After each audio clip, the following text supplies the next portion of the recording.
తెలుగు రాష్ట్రాలు దేశవ్యాప్తంగా ప్రపంచవ్యాప్తంగా తెలుగు వాళ్ళందరూ సంక్రాంతి పండుగ జరుపుకుంటున్నటువంటి శుభతరుణం. మీరు మధ్యలో మాట్లాడితే నేను మాట్లాడతా.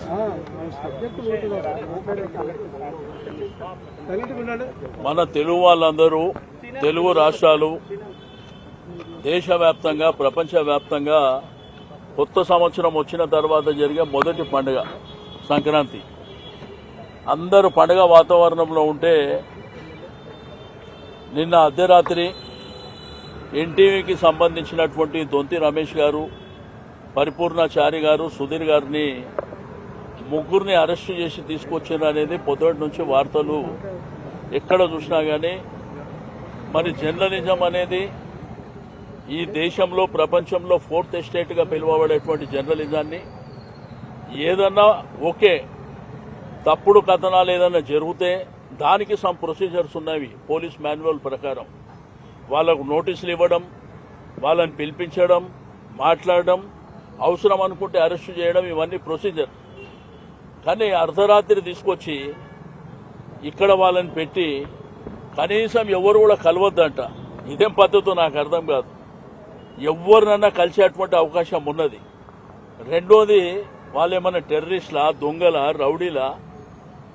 ఈరోజు జర్నలిజం అనేది ఉండేపట్టుకనే కదా ఈరోజు సమాజాన్ని, ప్రభుత్వాలను కానీ లేకపోతే సమాజంలో ఉన్నటువంటి అనేకమైనటువంటి న్యూస్.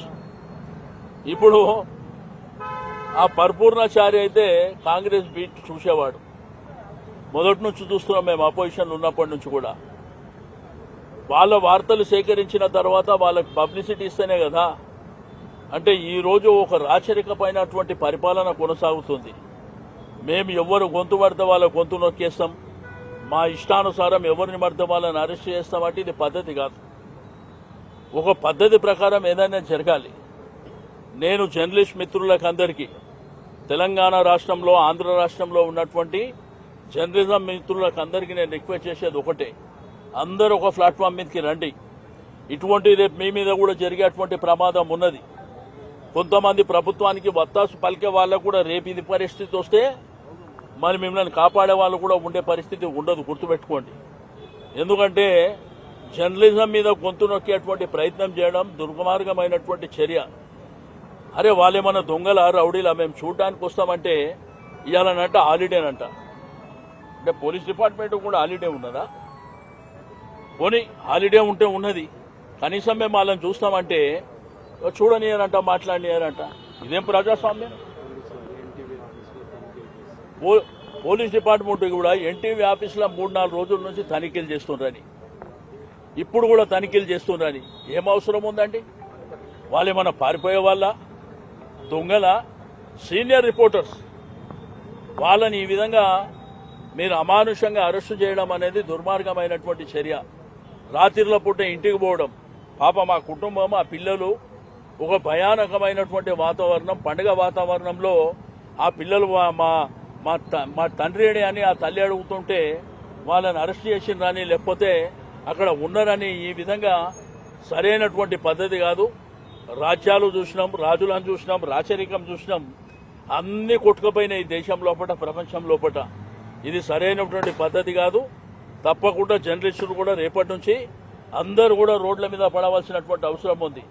ఇది ఈ ముగ్గురుతోనే పోదు. రేపు ఈ ప్రమాదం అనేది అందరికీ పొంచి ఉన్నది. దాన్ని దృష్టిలో పెట్టుకోండి అని చెప్పి నేను ఈ సందర్భంగా తెలియజేస్తా ఉన్నాను. ఇప్పటికైనా కానీ వాళ్ళని వెంటనే విడుదల చేయవలసినటువంటి అవసరం ఉన్నది. విడుదల చేసి మీరు ప్రొసీజర్ ఫాలో కండి. మీరు ఏ పద్ధతిలో ప్రొసీజర్స్ ఉంటాయో, మీ మాన్యువల్ ఏ విధంగా ఉన్నదో ఆ ప్రొసీజర్స్ ఫాలో కండి. తప్పు జరిగితే తప్పకుండా చర్యలు తీసుకోండి, దాంట్లో అభ్యంతరం ఎవరికి లేదు. కానీ ఇది ప్రొసీజర్ కాదు, ఇది పద్ధతి కాదు. కాబట్టి ఈ విధంగా జర్నలిస్టుల గంతు నొక్కేటువంటి ప్రయత్నం చేయడం, వాళ్ళని అమానుషంగా ఒక భయభ్రాంతులు క్రియేట్ చేయాలి. భయభ్రాంతులు ఎట్లయిపోయిందంటే ఎవరినైనా కానీ మా కంట్రోల్లో తీసుకున్నామనే పరిస్థితి ఉంటే కూడా కరెక్ట్ కాదు. దీన్ని తీవ్రంగా ఖండిస్తున్నాం. మా పార్టీ పక్షాన పూర్తి స్థాయిలో జర్నలిస్టులకు మా సపోర్ట్ ఉంటుంది.